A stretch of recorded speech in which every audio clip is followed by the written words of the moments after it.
In this video, I'll show you how to add an Outlook email to iPhone. If you want to use your Outlook email on your iPhone, you can do it in two common ways.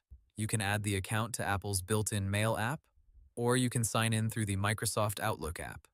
Microsoft support pages say Outlook, Microsoft 365, and Exchange accounts can be added in iPhone Mail, while the Outlook app also lets you add the same account directly inside the app. Let's start with the iPhone Mail app.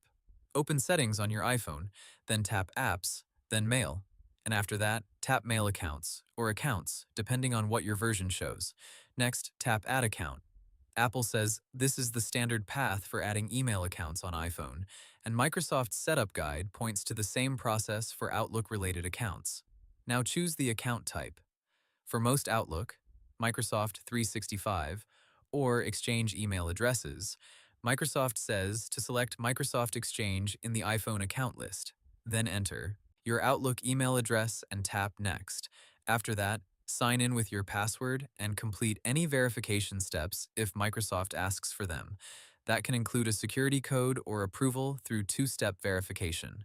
Once the sign-in is complete, your iPhone will ask what you want to sync.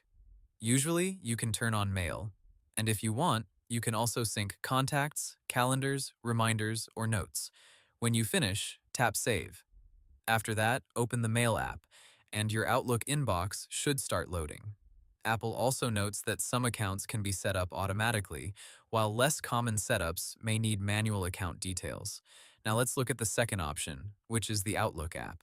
Download and open Outlook for iOS. Then tap Inbox, go to Settings, choose Account, and tap Add Account. Microsoft says you can then choose Email Account, enter your Outlook address, and follow the sign-in prompts to finish setup. The Outlook app is a good choice if you want Microsoft's own email experience, while Apple Mail is useful if you prefer keeping all your accounts in one built-in app.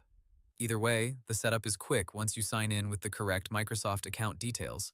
And that's it. That's how to add an Outlook email to iPhone. Hope the tutorial was helpful, subscribe to my channel, and see you in the next video.